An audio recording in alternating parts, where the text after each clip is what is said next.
Non-iodized or raw salt is prohibited in the Philippines, according to the 1995 ASIN Law or Act for Salt Iodization nationwide.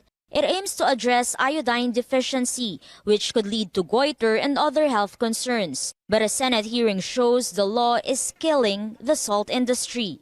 Producers from Pangasinan and Occidental Mindoro say only a few have the capability to process iodized salt. Sa atin, ang kaya lang mag-iodize yung medyo, I could say, big or medium scale. Very expensive po yung mga machines. That's the job of DOST and DTI. There was a time that FDA approached us for this iodization, Madam Chair.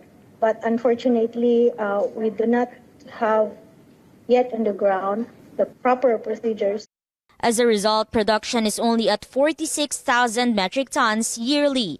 In decades past, the country could supply up to 240,000 metric tons of salt, according to Senator Cynthia Villar, chairperson of the Committee on Agriculture. Fast forward, the country imports 93% of its salt needs. 36,289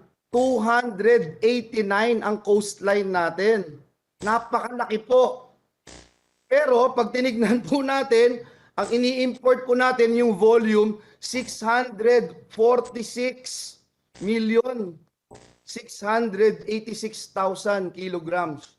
Yun po yung ini-import natin. Hindi ba parang nakakahiya po tayo, Madam Chair? Sobrang nakakalungkot. Parang sinabi niyo ho, yung Iceland nag-i-import ng yelo.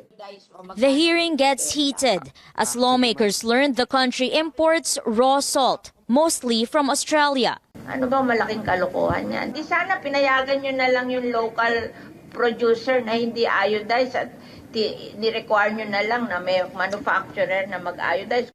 Senate Majority Leader Joel Villanueva says the problem lies with the implementing rules and regulations of ASIN law, which allows the importation of raw salt as long as it is processed before sale. Senators want the ban on non-iodized salt lifted to revive the local salt industry. Uminom ka ng gamot. Ba't mapahihirapan lahat ng tao because ikaw ang may iodine deficiency? Yung DOH, magkaroon na lang ng separate program para gamutin itong mga may iodine deficiency. Kaya sa yung buong industriya, pipilitin na mag-iodize. The National Nutrition Council says iodine deficiency is now limited to a small population of pregnant women, lactating mothers, and the elderly. Amor Santos, CNN Philippines.